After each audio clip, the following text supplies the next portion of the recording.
From what you already know, my agenda, my objective really is to bring some attention to what I think is a very, very vulnerable population.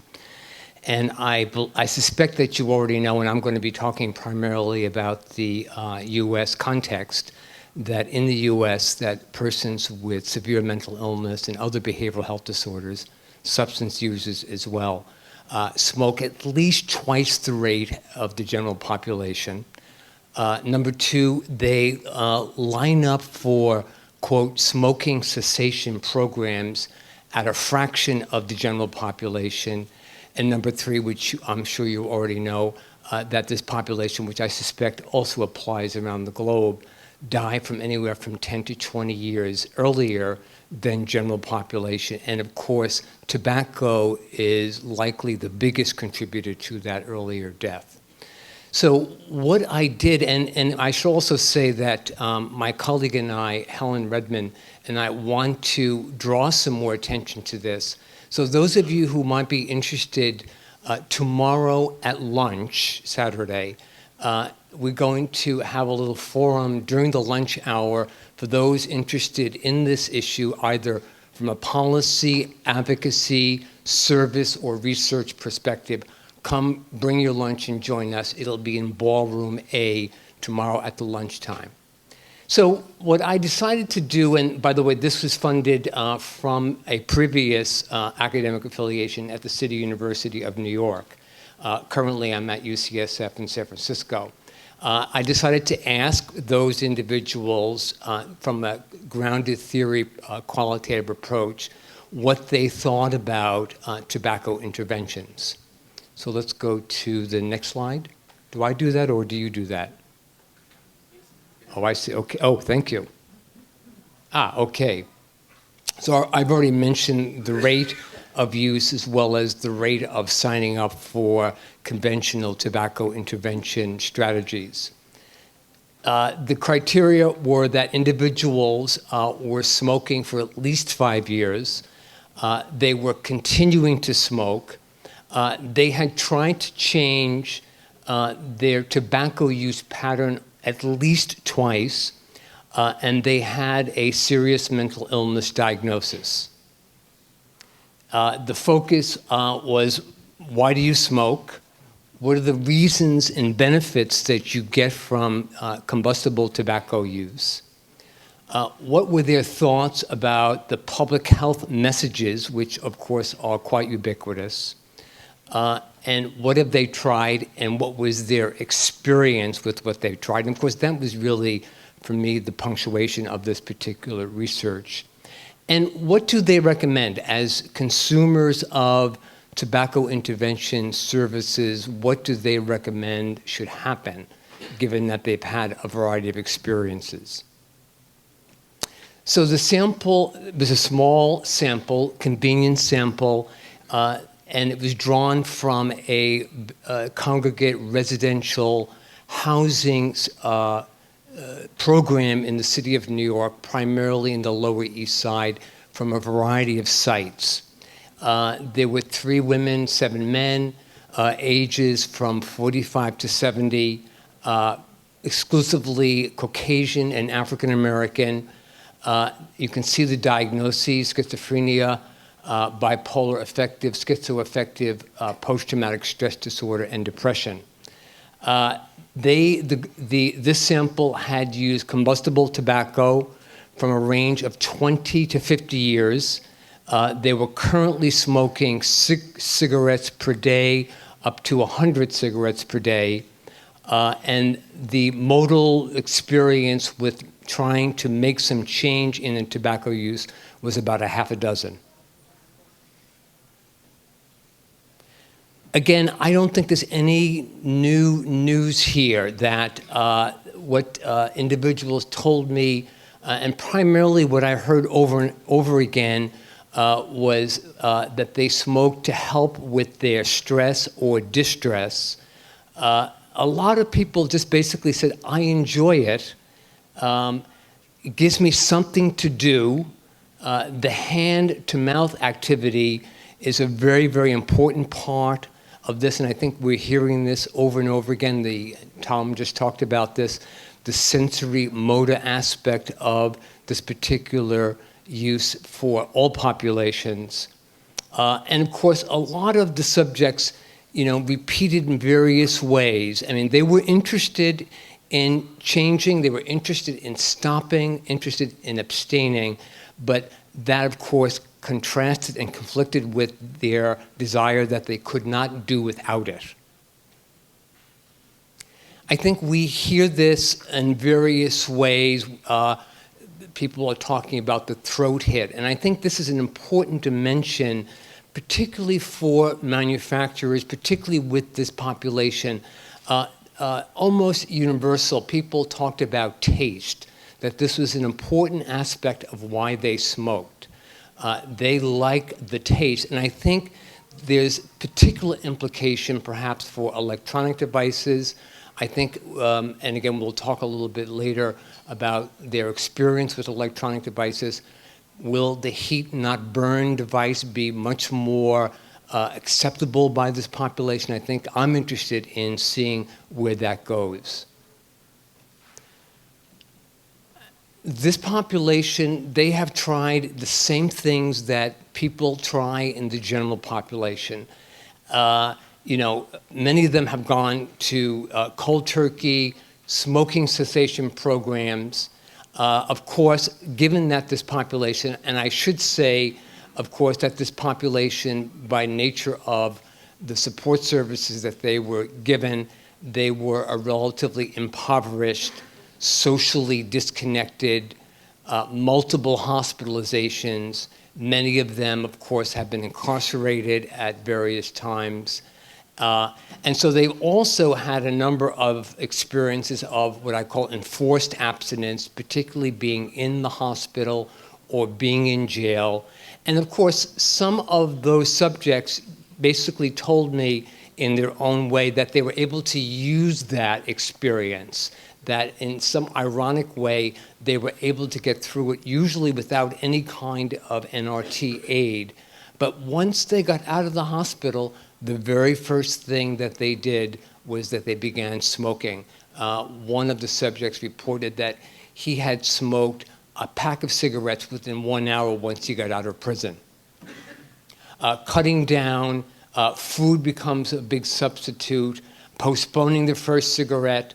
One subject talked a lot about, she was very focused on the sensory motor and the oral aspect of tobacco use for her. She has tried a lot of different devices. What she found was the most successful for her was that she used non-nicotine lollipops. She had also used nicotine lozenges with some success, but what she found much more helpful to her was, again, the hand-to-mouth activity. And I don't know if anyone here knows whether or not there are nicotine lollipops, but she and I wasn't aware whether there were ever nicotine lollipops on the market, but we began to speculate that would be a great business for us to get into, because she clearly found them to be very, very satisfying, at least the regular lollipops. Of course, they have been exposed to the usual NRTs. Some clients were using varenicline. Not many were using bupropion, and of course there was some exposure to electronic devices. Okay, so the bottom line, what worked? Well, everything and nothing, right? So there were a variety of things that worked for some people. There was no magic bullet. There was no one strategy that worked for the whole subject pool. There was, and I think that there is some good news here in that given the attention around the whole issue around, quote, smoking cessation, individuals have gotten the message that this is something that they need to address. And so there was a general gradual trend for the great majority of the sample over the course of the 20 or 30 years they had been smoking. I think it's notable that the patch is mentioned mostly in a negative way, again, because of side effects. although there was an occasional subject who got some benefit and found the patch satisfactory. Same thing for nicotine gum. Not new news here. The conventional NRTs are not working for this population. Electronic devices. Well, I think the bottom line that I'm here to give you the bad news is that the campaign to demonize electronic devices is working. It has clearly filtered into this population. And the one thing that I heard most consistently when I asked people about their attitude and experience with electronic devices was that they were afraid that they were going to blow up in their face. So again, albeit the small number of instances that has happened, that's the one thing that they're hearing over and over again, or that they're repeating, and that has remained in their heads. Other people talked about that they've heard that they are poisonous, that they're as bad as cigarettes. Now, on the other hand, some people saw the possibility. Some people did experience them favorably. None of the sample had actually sustained, for some of the usual reasons, and the primary reason being cost, even though we can make the case that over the long run that they are cheaper. The opportunity cost, the initiation cost is overwhelming for a lot of individuals. But many of the subjects did see the possibility. Of course, they're also getting negative attitudes and discouragement from their health providers. So a lot of work to be done, I think, in this particular area. With regard to any strategy that was discussed, that all the subjects talked about over and over again, and this is in their own words, there is nothing like a cigarette. So again, I think for manufacturers, for interventionists, further research and policy, how do we begin to manipulate the strategies to satisfy this particular consumer population? I didn't ask people directly how do they navigate through these particular issues, but it was important for me to try to draw out the various themes that I was hearing from people. The usual psychological defenses, minimizing, denying. You could hear on one hand people saying that they were worried about their health. On the other hand, they were saying, I'm not really worried about my health. And clearly, some people told me kind of offline before or after the formal interview happened that they were very concerned about their health, and that their tobacco use was something that made them worried with respect to cancer and heart disease. So a lot of ambivalence. Guilt came up a lot. What I thought was interesting was that the issue of social pressure, again, I heard two stories around this, except for those subjects who had children. Those subjects were very interested in not being a, quote, bad model for their children, and it had to do with their children, or the children became a motive and incentive for them to continue to try to make changes around their tobacco use. So again, social pressure is definitely a factor. And of course, what continues over and over through the dialogues with individuals, how much they struggle with this issue, that they're consternating a lot about what to do about their tobacco use. They're weighing their risks. Just like any other population, they're calculating how much, how long can I do this? And again, the health issue is the big concern. One of the individuals who basically, and most individuals continued to want to make change, minority of the sample said, I don't want to change. There was one individual, he was the 50-year smoker. He had gotten himself down to about six or seven cigarettes. He said to me, and I'll quote, my sex drive is not there anymore, and I need to have some pleasure. So he told me essentially that he was not interested in making any more changes, although at the end of the interview, he said, you know, you've given me something to think about, and I want to use that quote when I talk about my conclusions. Again, nothing new here, but a to reinforce the idea and the importance of that, particularly with this population, but for many populations, it's not just about the nicotine. What I found in terms of concluding from this small piece of research that I did with a small sample is that people were consistently very, very thoughtful about this subject. Even those people who basically told me, I'm not interested in making any change, they were eager, willing. They had a lot of very cogent things to say about this particular topic. In spite of any psychosis or cognitive impairment, they had a lot to offer. Smoking is integral to their lives. That's very, very clear, regardless of where people are at regarding their intention or desire to change. It is very, very integral to their day-to-day life. There's a lot of consternation about this particular issue.